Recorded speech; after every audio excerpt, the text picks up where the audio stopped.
This video is for section 10.1 about the mole, which is a unit used to measure matter. Learning goals are to be able to convert between count mass and volume, to understand how chemists use moles to count particles, and to determine the molar mass of an element or a compound. Let's take some notes on that first learning goal. Be able to convert between the count of something, the mass of something, and its volume. In an earlier chapter, we used dimensional analysis to convert measurements. Do you remember that technique? Step number 1 is to write down the given measurement, including its label. And step number 2 was to multiply by one or more conversion factor ratios. This will cause matching labels to cancel away top and bottom, leaving the labels that you're interested in. Here's an example of that process. See if this rings any bells for you.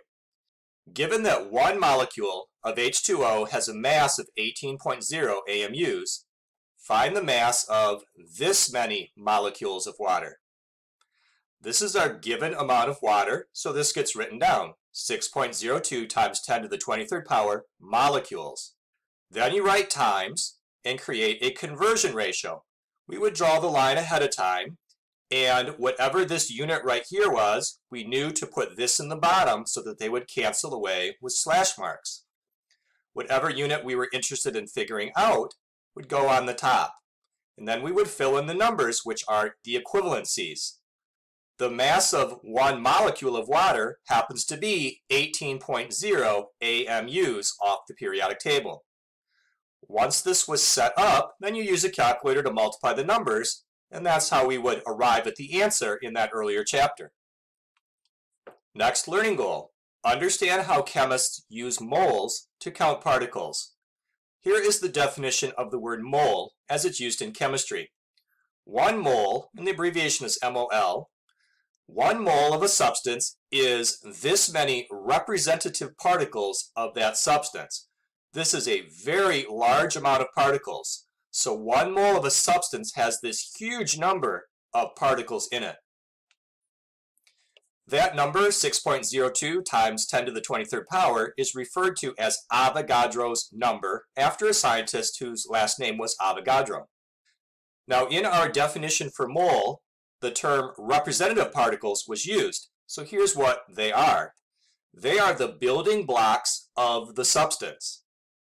And representative particles will differ depending upon the substance. For example, molecular compounds are built from molecules. So the representative particle of a molecular compound is the molecule. But molecules are built from atoms. Instead of counting molecules in a situation, maybe we're interested in counting up how many atoms there are. Another kind of compound was ionic compound, and they're built from formula units. So in the case of an ionic compound, the representative particles are called formula units. In turn, the formula units are built from ions. So maybe there's a situation in which not only do we want to know how many formula units there might be, but we even want to know how many individual ions there are. So when working with these kinds of problems, we really need to pay attention to the kinds of particles that we're interested in counting. Here is an example. How many atoms are in 2.56 moles of nitrogen? To do a conversion problem using the dimensional analysis technique, you write down the given amount of whatever substance we have. We have 2.56 moles. That gets written first. Notice the label moles is written there. And I've even written down N2 to tell me what substance it is that we're interested in. Now we're going to make a conversion by writing times, drawing a fraction line. The representative particle for the substance N2, which is a molecular compound, is the molecule. So in my conversion ratio, I can write that 1 mole of nitrogen contains Avogadro's number worth of molecules. Moles cross-cancels moles, leaving molecules.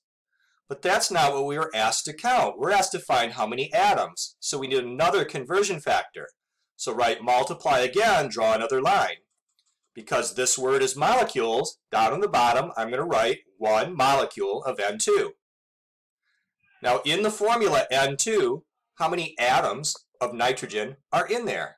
Well, there's 2 of them. That's what the little 2 means. So on top, 2 atoms. There's 2 atoms in 1 molecule. Then the word molecules cancels away the word molecules, leaving the word atoms, and that matches what we were asked. So we know we have the correct setup with dimensional analysis. Take a calculator, multiply the numbers across. Notice the denominators are just ones. And so here's the final answer. That's how many atoms of nitrogen are in this many moles of N2.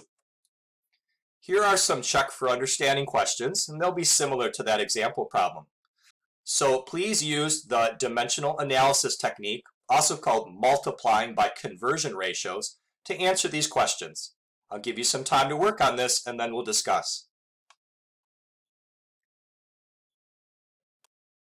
Here is the answer to number 1. Our given amount of sodium chloride is 0.50 moles. That gets written first. Then you write times and draw the line. Because this unit is moles, put the unit moles in the bottom. The representative unit for the ionic compound sodium chloride is called the formula unit. And there's Avogadro's number of formula units in 1 mole. These cross-cancel. Now we've converted into formula units. But that doesn't fit what we're asked. We're asked for how many ions. So next conversion, write times, draw another line.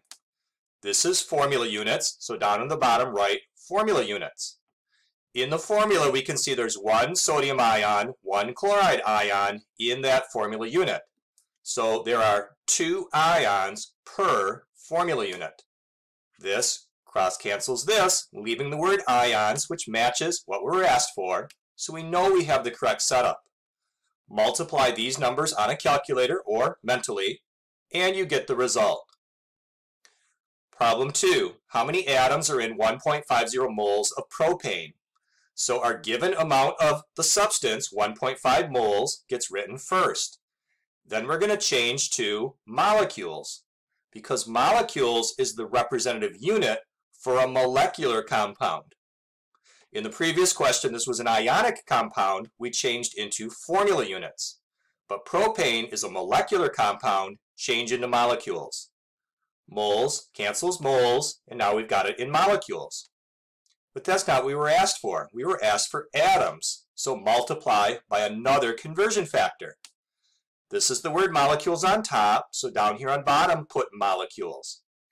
Looking at the formula, we can see there are 11 atoms in this molecule. There's 3 carbons, there's 8 hydrogens, you add that up, that's 11 atoms per molecule. This cross-cancels this, leaving the word atoms. That's what we were asked for, so we know we have it set up correctly. Take a calculator, multiply those numbers across, and there's the result. The next learning goal, be able to determine the molar mass of an element or a compound. The term molar mass means the mass in grams of 1 mole of a substance. So the idea of how heavy 1 mole of a substance is called its molar mass.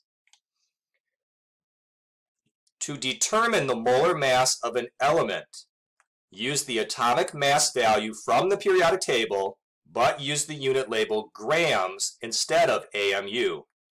For example, the molar mass of silver is 107.87 grams. To get that answer, I found silver on the periodic table, and in the box it said 107.87.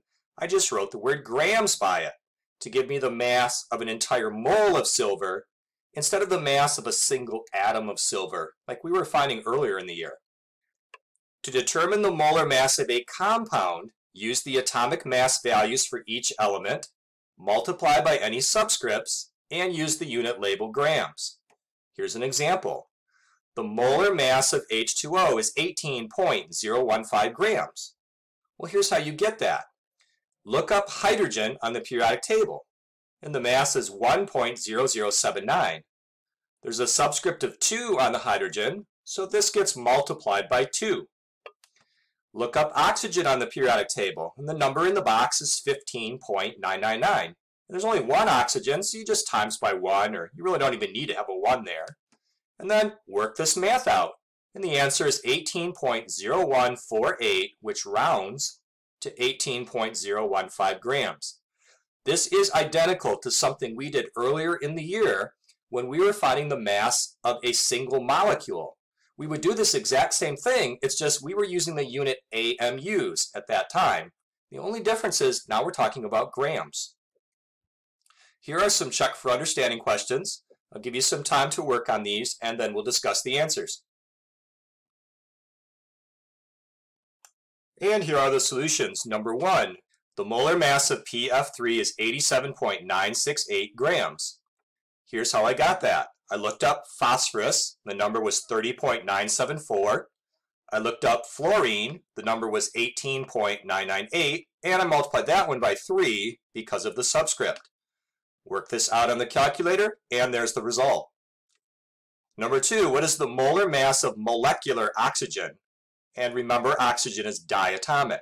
So the formula for a molecule of oxygen is O2, not just a single O. So you look up O, it's 15.999, and times it by 2. And here's the result. This concludes the video about using moles to count particles. Those particles could be atoms or ions, or they could be things like molecules or formula units. We also discussed the concept of molar mass, using the periodic table to find out how much 1 mole of a substance weighs.